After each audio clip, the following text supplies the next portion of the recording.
우리는 지난 주일에 함께 걷는 교회라는 큰 주제로 돌보는 교회를 함께 나누었습니다. 축복함으로 세상을 변화시키는 교회를 추구하는 저희 교회입니다. 근데 사실 우리 그리스도인들만큼 세상에 대해서, 인간에 대해서, 삶에 대해서 진리를 가진 자와 버금가게 우리들이 깊어야 함에도 불구하고 우리는 한 인생을 대하는 것이, 한 사람을 대하는 것이 너무 조급하고 너무 우리는 단편적으로 신앙생활하면서 함께하는 것 같습니다. 아브라함과 사라와 하갈과 이스마엘에 관한 이야기를 통해서 그들의 인생을 적나라하게 지난주에 함께 나누었습니다. 그 인생 가운데서 하나님은 아브라함과 사라를 웃게 하셨습니다. 이스마엘의 이름은 하나님이 들으셨다라는 뜻입니다. 하나님은 아브라함과 하갈의 삶 속에 웃음을 주시고 소망을 주신 하나님이시지만 또한 그 아브라함과 하갈과에 얽혀서 고통당하고 버림당한 하갈과 이스마엘의 소리도 들으시며 그들을 돌보신 하나님, 그 하나님은 이삭이라는 이름의 뜻은 하나님이 그 아들로 인하여 웃으신다라는 뜻입니다. 먼 훗날 하나님께서는 아브라함이든 사라든 하갈이든 이스마엘이든 온 인류를 위하여 그의 아들을 보내시고 그의 아들을 통하여 인류의 소망을 주신 그 하나님은 그 아들로 인하여 웃으시는 하나님입니다. 우리는 그것을 지난주에 함께 나누었습니다. 우리가 할 수 있는 것은 그 사람에 대한 능력치, 그 사람의 나와 함께 잘 할 수 있는 관계를 맺을 수 있는 내가 선호하는 사람인가, 교회에 도움이 되는 사람인가를 떠나서 우리는 바로 그 본질을 놓치지 말아야 한다. 예수님께서는 수가성 여인을 만나셨습니다. 그 여인은 사람들을 피하여 살았던 여인이었지만 예수님은 그 여인을 알았습니다. 예수님은 삭개오를 만나셨습니다. 사람들은 그에 대해서 배척했지만 그를 배척한 사람들은 삭개오를 더욱더 삶의 감옥 속에 가두었지만 그러나 주님은 그의 영혼의 심령의 외침소리를 들으셨고 그의 이름 한 번 불러주는 것으로 그 집에 가서 하룻밤 자는 것으로 그의 영혼은 치유됐습니다. 우리 그리스도인들의 사명이라는 것이죠. 잔 맥스웰 목사님이 쓴 리더십에 관한 여러 책이 있는데 그 책에 보면 우리는 선한 사람, 악한 사람이 있는 것이 아니라 비즈니스 하는 사람들이 컨퍼런스를 열었습니다. 컨퍼런스를 열었는데 거기에 여장부 같은 이제 비즈니스계에서 잘 알려진 여장부가 들어왔습니다. 사람들은 그 여장부가 얼마나 강하고 억센지 잘 알고 있었습니다. 그 여자와 비즈니스 관계도 얽히고 싶지 않았고 그 컨퍼런스에서도 마주 앉고 싶지 않았습니다. 근데 그 여인이 이제 그 컨퍼런스에서 같은 테이블에 앉았던 그 여인이 이제 컨퍼런스를 마치고 일어나서 나오는 모습을 보았을 때 그 여인은 180도 달라져 있었습니다. 사람들은 놀랐습니다. 자신들이 알고 지금까지 경험하면서 함께하면서 한 번도 보지 못한 아주 여성스러운 여자를 봤기 때문입니다. 그러면서 잔 맥스웰 목사님은 이렇게 말합니다. 지금까지 그 여인은 비즈니스계에서 살아남기 위해서 강한 여자로 자신을 탈바꿈시켰고 사람들은 그를 억센 여자로 알았습니다. 그리고 대부분의 비즈니스 파트너들은 그를 억센 여자로 대했습니다. 근데 그 컨퍼런스에서 이 여인이 함께 식탁에 앉았던 사람과 함께 하고 나서 일어서서 집에 갈 때 한 번도 보지 못한 여인을 보았습니다. 존 맥스웰 목사님은 이렇게 말합니다.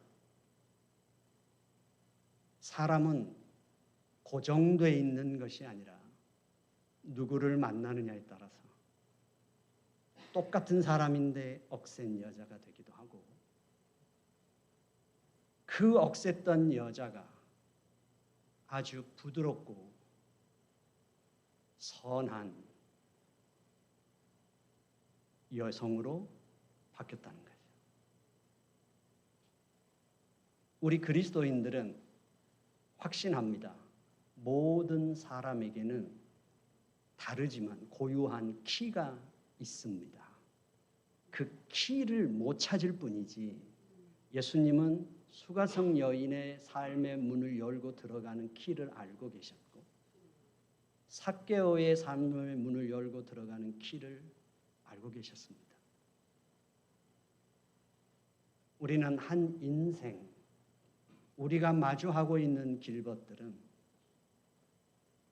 몇십 년을 살아오면서 생존의 치열한 삶의 과정을 거치면서 수없이 많은 실패와 갈등과 상처와 아픔과 질병을 겪으면서 생존하는 과정 속에 우리의 성품이 형성됐고 우리의 삶의 태도가 만들어져 있고 세상을 보는 시각이 만들어진 것입니다.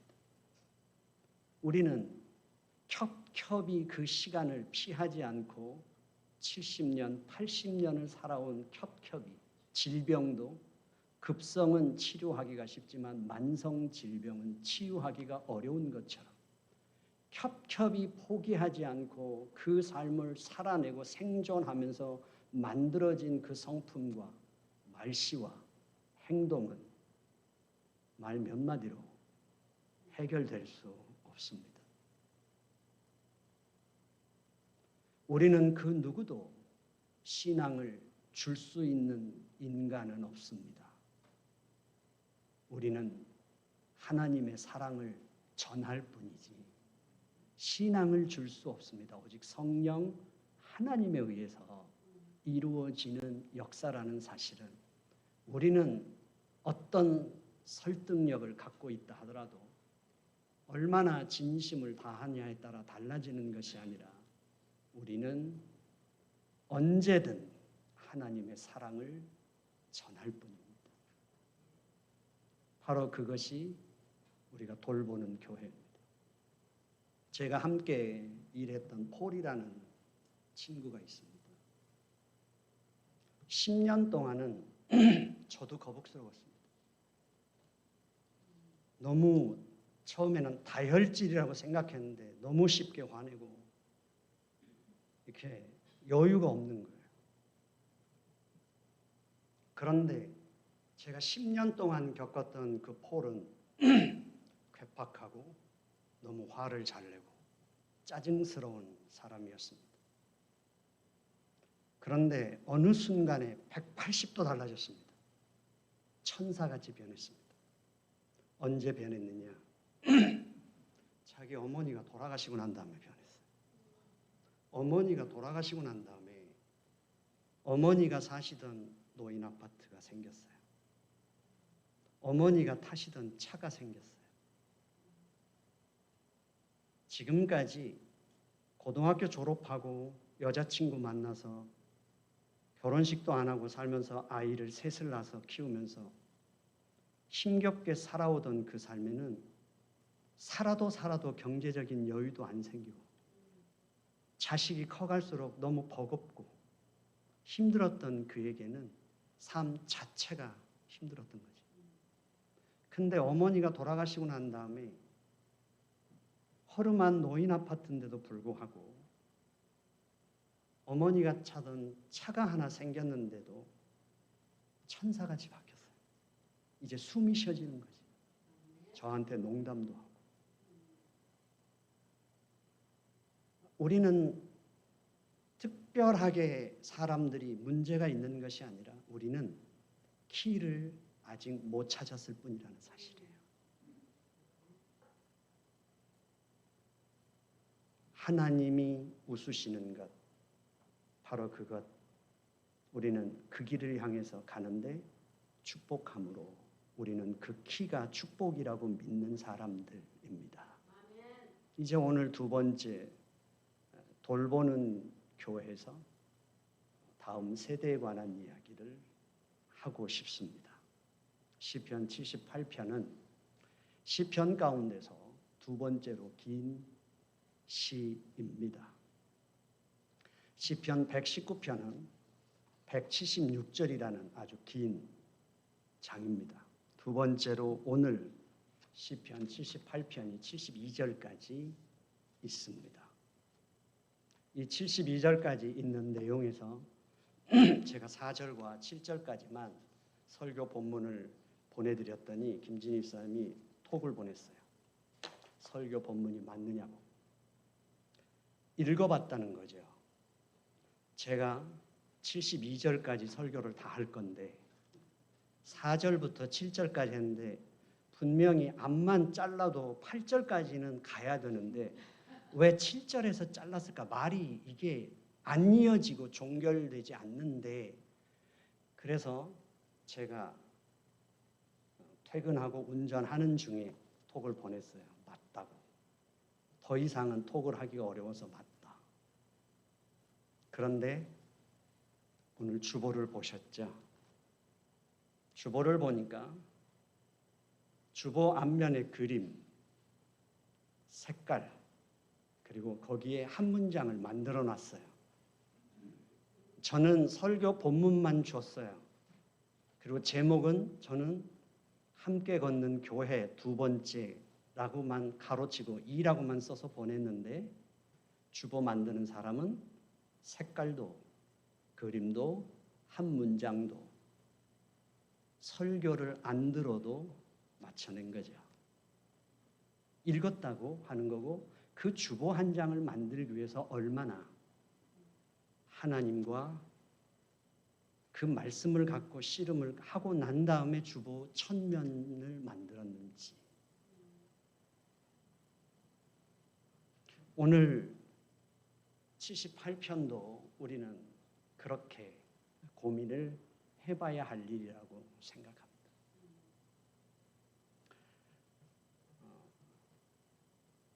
고등학교를 졸업하고 우리의 자녀들이 교회를 다니다가 교회를 떠나는 자녀들이 몇 프로냐면 54%. 고등학교를 졸업하는 순간 교회를 떠나는 퍼센테이지가 54%.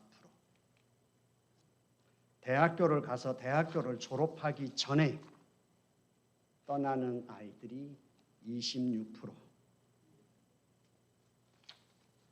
그러니까 고등학교를 졸업하고 대학을 졸업하기 전까지 교회를 다니던 아이들이 교회를 떠나는 퍼센테이지는 10명 중에 8명이 떠납니다. 그리고 10명 중에 8명이 떠난 아이들 중에 다시는 교회로 돌아오지 않는 아이들이 47.7%. 그러니까 8명 중에 4명은 절대로 교회로 다시 돌아오지 않는 퍼센테이지입니다. 10명 중에 8명이 교회를 떠날 때 그들이 교회를 떠나는 첫 번째 가장 중요한 이유로 된 것이 교회는 희망과 비전이 없다.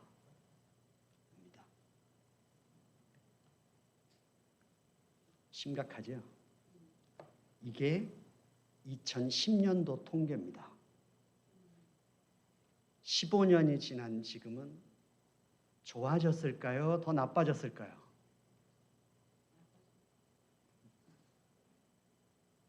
우리의 현실입니다.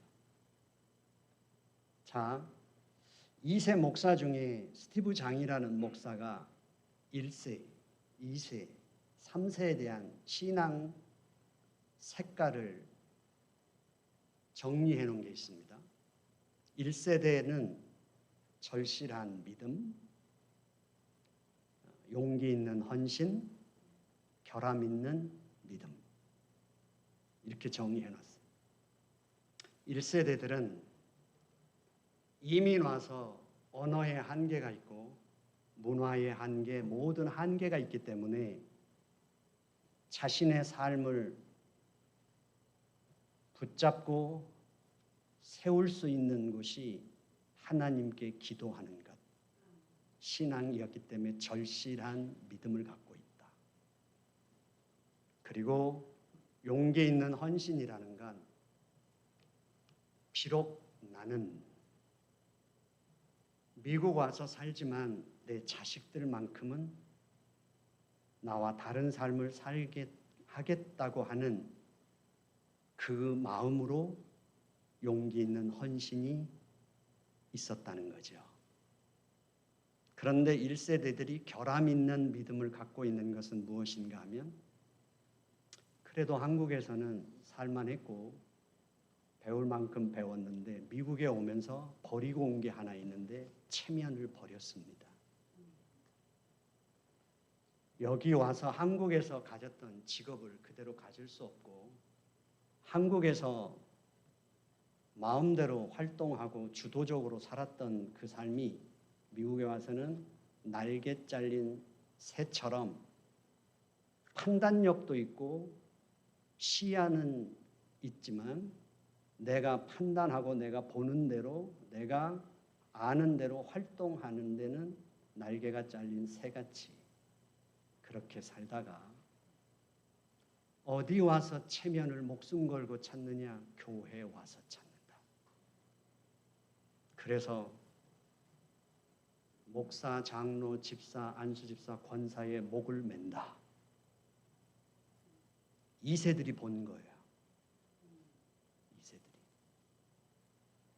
그러니까 절실한 믿음으로 본인의 삶은 절실하게 신앙으로 사는 것 같은데 신앙과 삶이 일치를 이루지 못하는 거예요.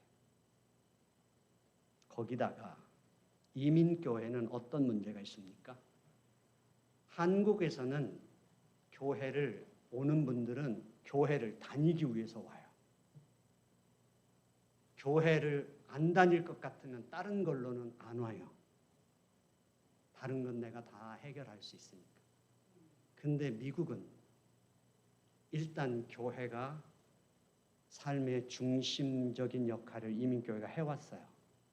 그러다 보니까 신앙생활을 원하지 않아도 다른 어떤 욕구들의 필요를 해소하기 위해서 들어와 있는 분들이 많지 섞여 있잖아요. 그러면 믿음의 그 기준이 낮아질 수밖에 없고 2세들의 눈에는 그것이 교회에서 자신들이 배우고 자신들이 믿고 가는 그 길하고 1세들이 갖고 있는 교회에서 보는 모습은 너무도 차이가 많은 거죠. 이제 2세들은 어떤 신앙이냐? 계산적이고 능력은 있지만 계산적이다. 네. 왜냐하면 그렇게 고쟁이라도 팔아서 애들을 가르쳐 놨으니까 이제 전문적인 직장, 학교를 정상적으로 다니고 이제 직장을 전문적인 직장을 갔습니다. 이제 갔는데 그들이 정상적으로 이제 경제적이나 사회적인 활동을 하고 있습니다.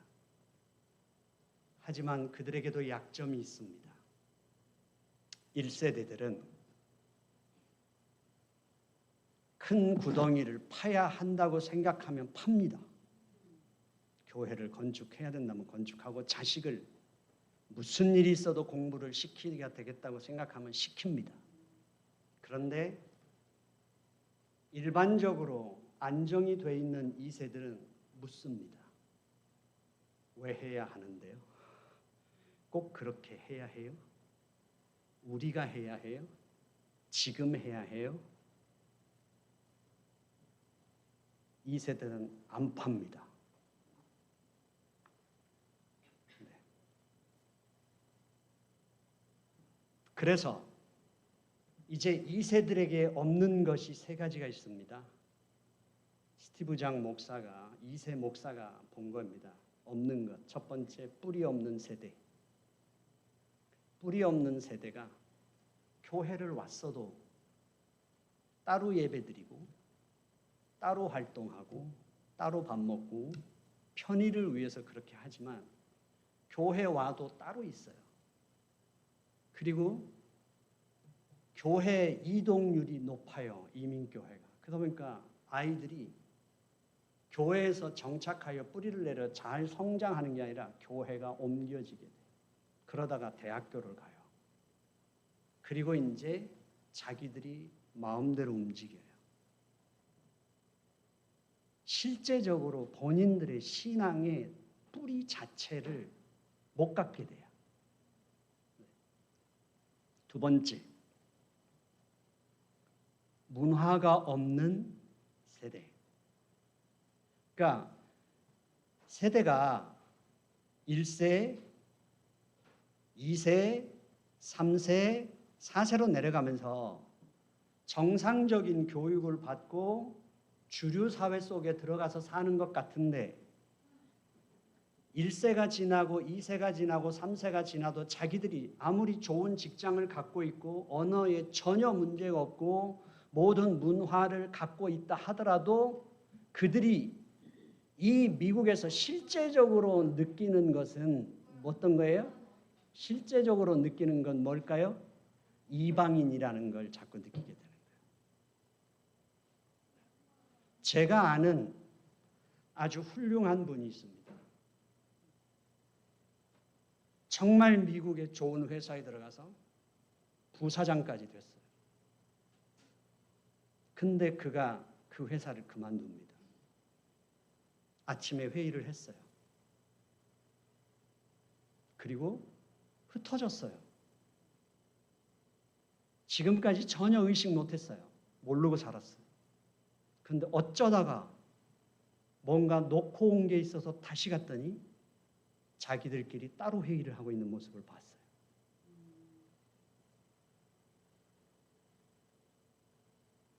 부사장이었지만 나는 여전히 이방인이구나.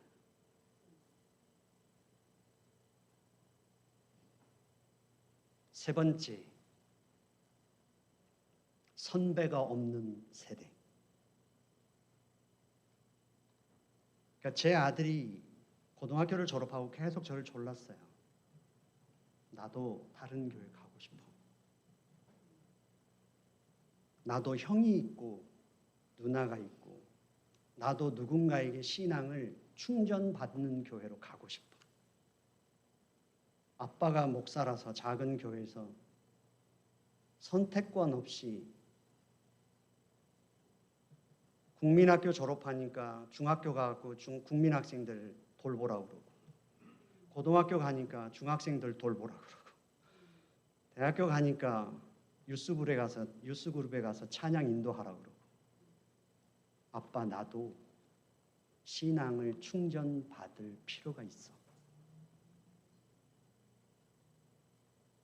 우리는 언어가 다르다는 문제로 서로 문화가 다르다는 문제로 자녀와 부모 사이에도 교회 와도 서로가 다 분리된 공간과 시간 속에서 진정한 신앙의 선배가 없다는 거예요. 자, 그렇다면 오늘 우리들이 이 시편 78편을 통해서 아삽은 이제 72절까지 쭉 나가면서 9절부터 72절까지는 이스라엘의 출애굽부터 다윗 왕조가 시작되는 초기까지의 역사를 서술합니다. 역사를 기록하기 위한 것이 아니라 역사를 통한 반성을 하기 위해서. 그러면서 우리의 신앙은 반드시 전수되어야 한다. 그 사명이 있다는 것을 다윗 왕이 아삽을 예배와 찬양을 위한 직분자로 세웁니다. 아삽은 어떤 상황 속에서도 그는 예배자고 어떠한 조건 속에서도 그는 하나님을 찬양하는 자였고 그리고 이스라엘 백성들을 그렇게 하는 것을 사명으로 알고 있었지만 지금 그것으로 끝나는 것이 아니라 우리의 다음 세대 그리고 그 다음 세대가 감당해야 될 또 다음 아직 나타나지 않은 세대까지 하나님의 그 진리가 신앙이 전수되어야 한다는 것을 오늘 78편에서 말하는 것입니다. 그렇다면 우리는 어떻게 이제 전수할까요? 첫 번째, 무엇을 전수해야 하는가를 알아야 된다는 거죠. 무엇을 전수해야 할까요? 3절 말씀 띄워주실래요? 3절 말씀에 보면 뭐라고 나와요? 시편 3절 말씀. 이는 우리가 들어서 아는 바요 우리의 조상들이 우리에게 전한 바다. 두 가지입니다. 이는 내가 들어서 알고 있는 것이다. 내가 알게 된 것은 우리 조상들이 전해주었기 때문이다. 그 내용들이 1절부터 6절까지 여러 개가 있습니다. 그것은 말씀, 율법, 감춰졌던 것, 비유, 다양하게 이스라엘 백성들이라면 끊임없이 그들이 일상에서 들어왔고 교육받아 왔던 겁니다. 그런데 지금 아삽이 내가 이것을 알고 있는 건데 내 조상들로부터 받은 것이다. 무엇을 전해주어야 하느냐? 그것은 조상들로부터 대대로 전해져 내려온 원 진리, 원 복음, 이걸 전해주어야 한다. 우리 인간은 자기 시대만 삽니다. 유한한 인간은 80년을 살거나 건강하면 지금 100년을 삽니다. 우리는 장구한 역사를 들어서 알고는 있지만 그러나 지금 이 현실을 살아가는 나의 이 삶 앞에서 우리는 그 진리가 우리가 그 진리로 인하여 우리가 만들어지는 것이 아니라 우리의 현실 속에서 그 진리를 우리에 맞게 만들고 싶은 유혹이 있습니다. 그러면 그 시대마다 인간으로 인하여 그 진리와 복음은 변질되거나 상하게 됩니다. 지금 아삽이 조상들로부터 물려받았다는 것은 어떤 거냐면 하나님의 진리, 원래 하나님의 그 진리의 말씀, 그 말씀과 예수 그리스도를 통하여 우리에게 주어진 영원한 살아있는 생명력 그 두 개가 전수되어야 한다. 요한계시록이 1세기 기독교인들에게 핍박받는 절망적인 그 유대인들에게 초기 기독교인들에게 하나님이 약속이며 희망이었다면 지금도 아무리 부유하고 풍부한 시대를 산다 해도 지금도 그 진리는 불변하는 진리여야만 하며 그 약속은 불변하는 약속이라는 사실입니다. 이 시대가 부유해지고 인간의 문명이 발달했다고 해서 인간이 죄인이라는 그 죄에 관한 문제가 빠져도 되는 것이 아니며 인간에게 있어서 회개가 빠져도 되는 것이 아니라는 사실이에요. 하나님은 천지를 창조하신 하나님은 지금도 변하지 않는 신실하신 하나님이시며 그 하나님은 지금도 그 약속을 이끌어 가시고 성취하시는 하나님이시라는 사실이에요. 그 하나님의 세계를 반격하며 그 세상을 충돌하여 방해하고 있는 사탄도 변화되지 않고 여전히 그 사탄도 하나님의 세력에 대항하고 있다는 사실이며, 인간 또한 어떤 문화의 옷을 갈아입는다 하더라도 인간의 죄성은 달라지지 않았다는 사실이죠. 그렇다면 기독교의 원래 하나님께서 주시는 그 진리는 변하지 않으며 변할 수 없는 살아있는 진리라는 사실입니다. 그리고 그 살아있는 진리의 핵심은 우리 주 예수 그리스도 그분으로 말미암아 인간은 속죄받을 수 있으며 죄로부터 그 사탄의 세력부터 완전한 자유를 얻을 수 있으며 우리는 영원한 침해받지 않는 생명을 가질 수 있고 누릴 수 있다는 사실이죠. 그것이 어떤 거예요? 두 번째로 그 진리, 변질되지 않는 불변의 그 진리가 전수되어야 하는데, 그 진리가 지금 아삽이 이는 내가 아는 바다라고 말해요. 그런데 1절 말씀에서 그가 뭐라고 말해요? 내 백성들아 내 율법을 들어라요. 내 율법. 내 율법이라는 말은 사적인 율법이라는 것이 아니라 그 세대를 거치면서도 불변하는 하나님의 살아있는 그 진리가 내게까지 왔습니다.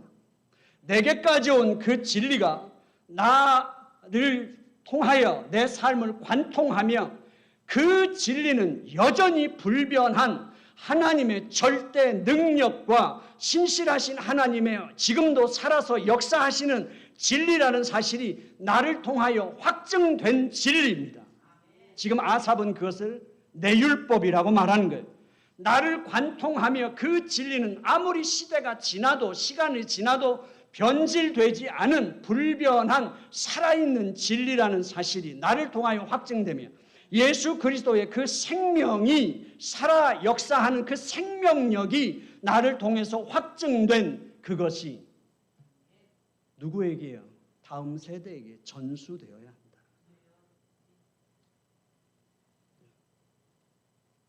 우리에게 그 사명이 있다는 거예요. 그렇다면 이제 그 다음에 좀 더 또 다른 그냥 그것을 우리가 말해주면 돼요. 지금처럼 학교식으로 100년밖에 안 된 이 학교 시스템이 역사 속에 100년밖에 안 됐습니다.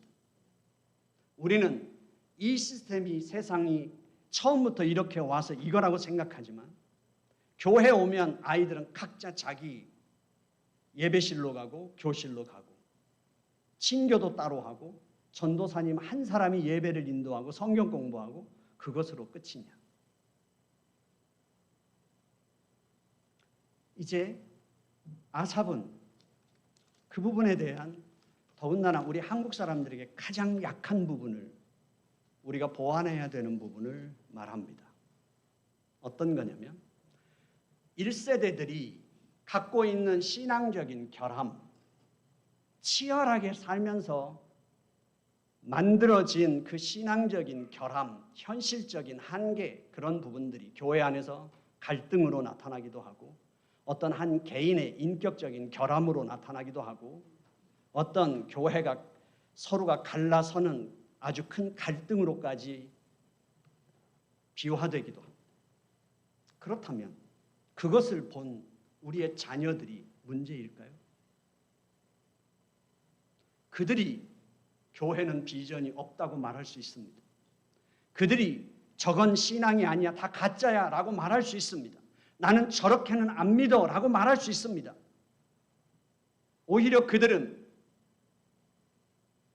되지도 않는 영어로 목숨 걸고 사는 우리가 창피할 수도 있습니다. 자기네는 제대로 영어하고 제대로 교육받고 제대로 직장 생활하며 미국 사람들을 만나도 같이 농담하고 같이 생활하면서 오히려 그들은 자신들이 세련된 사람이라고 생각할 수 있습니다. 그래서 나는 저렇게는 안 산다고 말하며 자신들은 오히려 죄인이 아닌 것처럼 자신들은 훨씬 세련된 인간으로 착각할 수도 있습니다. 그러면서 1세대를 공격할 수 있고 자신들이 교회를 안 나오는 이유로 내세울 수도 있습니다. 하지만 중요한 건 그건 문제가 안 된다는 사실이에요. 그 문제를 우리는 지금 아삽이 말하는 대로 하나님의 불변하는 그 진리가 나를 관통하며 그 진리는 여전히 살아있는 진리라는 사실이 전수될 때 그것은 전도사님에게 맡겨놓고 예배를 반복해서 드리고 성경 공부를 반복해서 하면 되는 일이 아니라 해석의 과정을 거쳐 의미를 찾아주는 과정이 필요하다는 사실이에요. 이 일을 우리는 안 해요. 내가 입을 열어 2절에서 비유로 말하면 예로부터 감추어졌던 것을 드러내려 한다.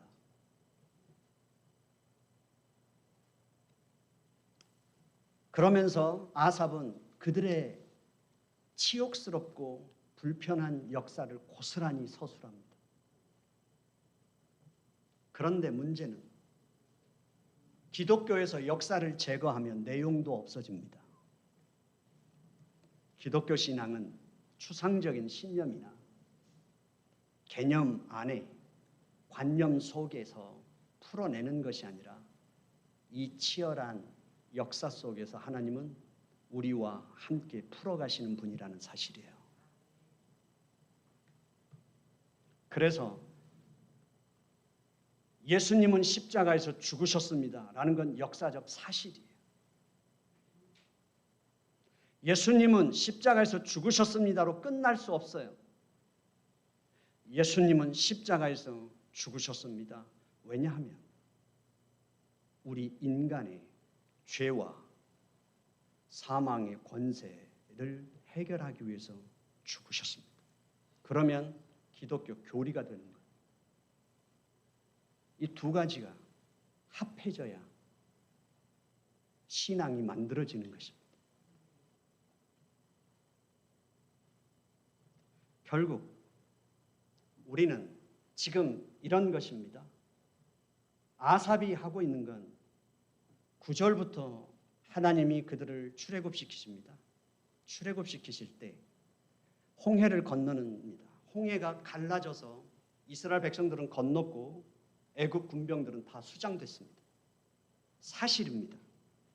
그런데 거기서 끝나는 게 아니라 그들이 애굽 군병들이 올 때 홍해를 건넌 사건은 그들이 애굽에서 430년 동안 종살이했고 그들을 다스리고 압제했던 애굽이 더 이상 그들의 주인이 아니라 옛 권세로부터 완전히 해방되는 사건이었습니다.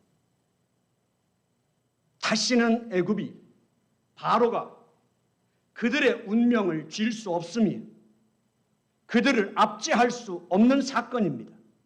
그들은 이제 애굽으로부터 완전히 자유한 하나님의 백성, 이제 홍해를 건너는 순간 그 건너편에서 새로 탄생한 한 민족을 보게 되는데 그 민족이 누구냐? 여호와라고 하는 하나님을 믿는 백성들이라는 새로운 백성이 탄생하는 것입니다.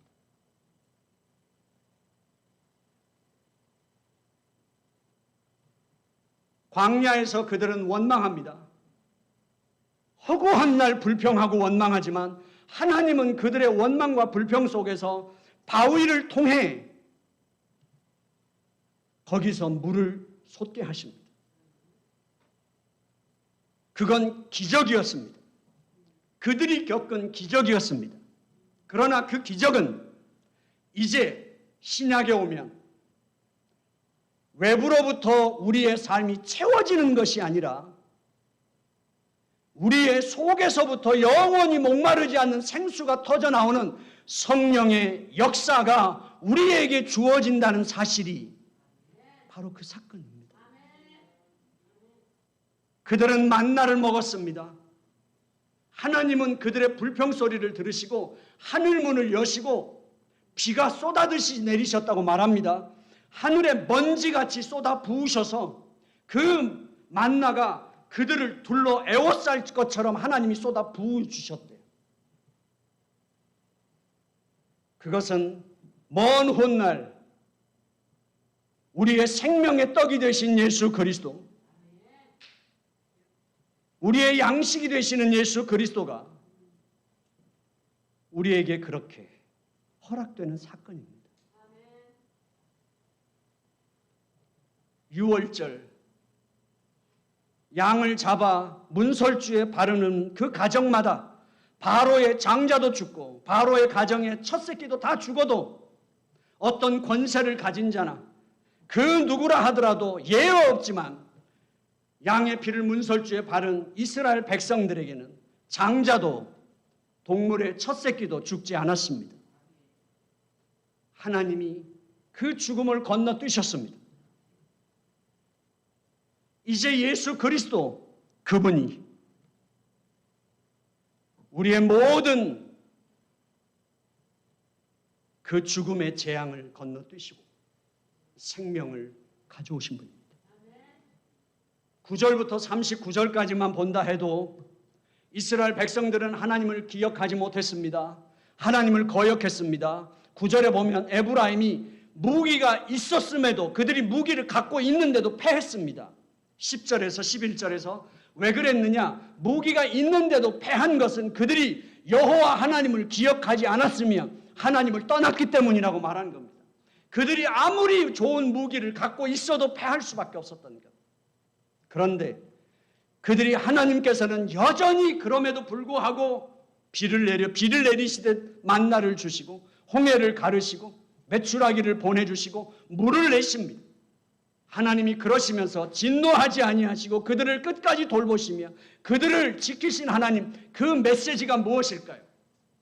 우리 인간의 연약함에도 불구하고 우리 인간의 아집에도 불구하고 서로가 갖고 있는 실수에도 불구하고 우리의 죄악에도 불구하고 하나님의 은혜가 승리한다는 사실입니다.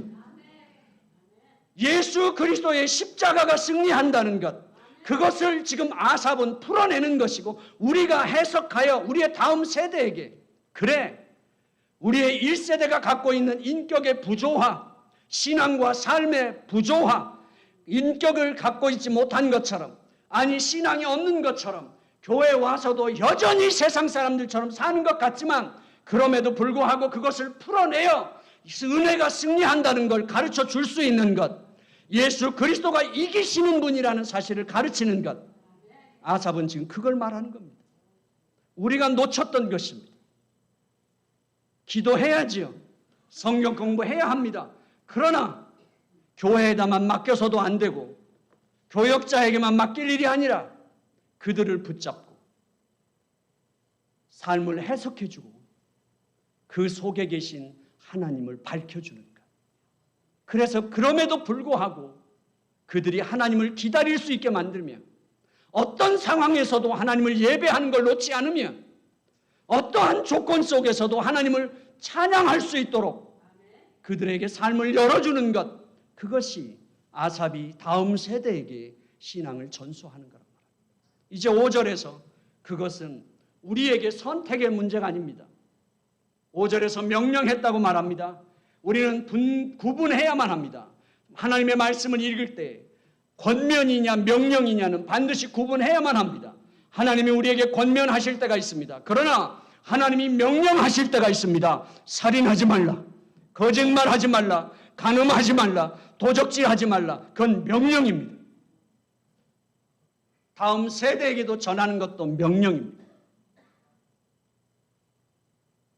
우리가 이것을 지키지 않으면 우리는 하나님의 진리를, 하나님의 예수 그리스도의 생명을 탈취하는 자들이 된다는 거예요. 왜요? 이스라엘 백성들은 분명히 광야에서 반석에서 물을 마셨습니다.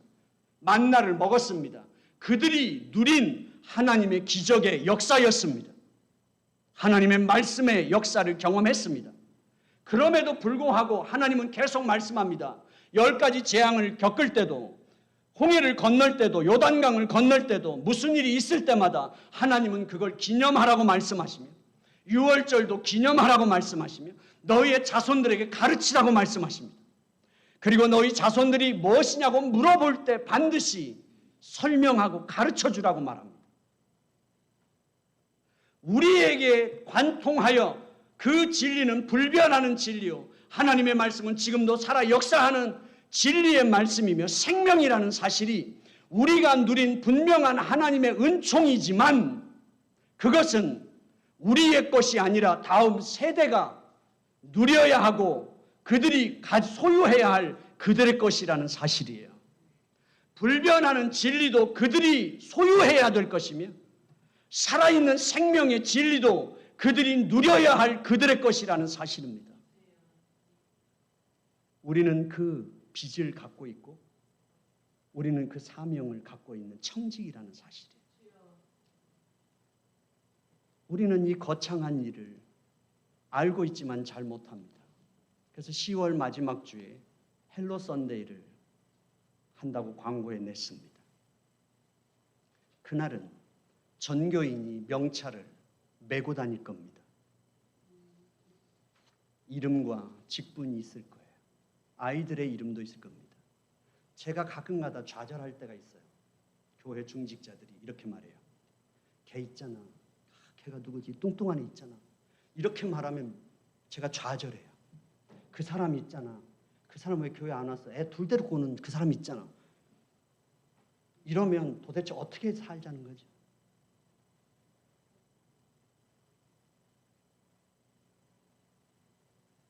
학교에 가보세요. 저 일하는데도요. 가면 디렉터가 이름 다 알아요. 이름 불러요. 그리고 사소한 일이 있었어도 다 알고 물어봐요. 너 그때 어떻게 됐니 그 일? 저는 슈퍼바이저한테 왜 결근하는지 말했고 무엇 때문에 어떻게 한다고 말했어요. 그리고 일하다가 무슨 일이 있었는지 손가락을 다쳤는지 무슨 일이 있었는지 말했어요. 보고했어요. 그럼 디렉터가 다 알아요. 왜요? 소통한다는 거예요. 1년에 한 번 볼까 말까 한 디렉터인데 다 알고 있어요. 근데 교회가 야, 애들 부를 때 야가 어디 있어요?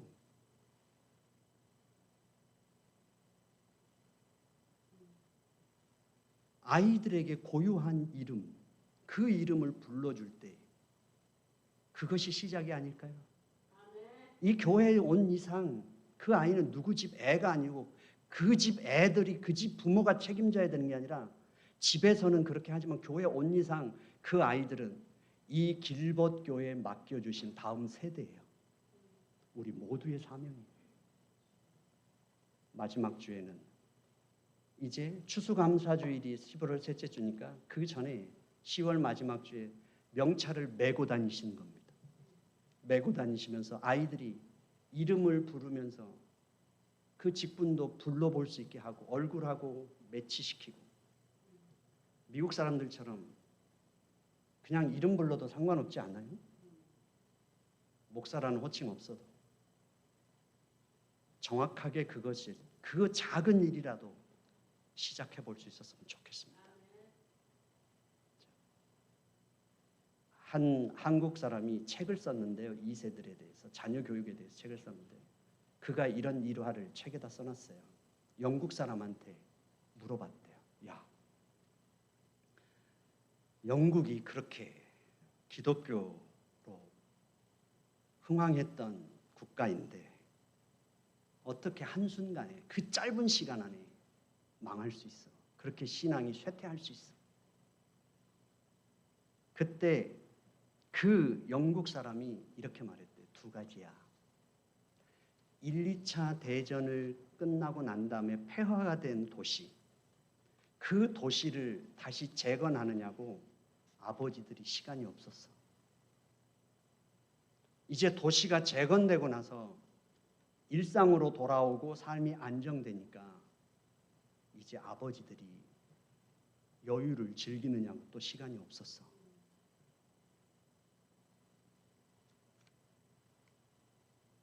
그래서 사사기 1장에 나오는 대로 다른 세대가 나오는 겁니다. 우리는 자식 때문에 미국 왔는데 생존하느냐 자식을 제대로 돌볼 시간도 없었고 돌보려고 하니까 이미 자식들은 다 커서 바빠졌어요. 불러도 너무 바빠. 그냥 지나가면서 그냥 등 뒤에다 대고 대답하지 앉아서 얼굴 쳐다보고 말할 여유가 없어요. 너무 바빠. 아이들은 기다려주지 않습니다. 저는 우리 길벗교회가 아이들이 더 많아지기를 목표로 삼지 않습니다. 그 아이들이 이 길벗교회에 머무는 시간 동안 그 아이들이 교회를 경험할 수 있기를 원합니다. 우리 길벗교회가 그런 교회가 됐으면 좋겠습니다. 기도하겠습니다. 하나님 아버지, 저희들 교회로 세워주시고 사명 감당케 하신 주님 감사합니다. 우리 길벗교회 온전히 교회로서 사명을 감당하되 서로 돌보는 교회가 될 뿐만 아니라 다음 세대를 돌보아 세우는 세대가 되도록 역사해 주옵소서. 예수님의 이름으로 기도드려 싸움나이다. 아멘.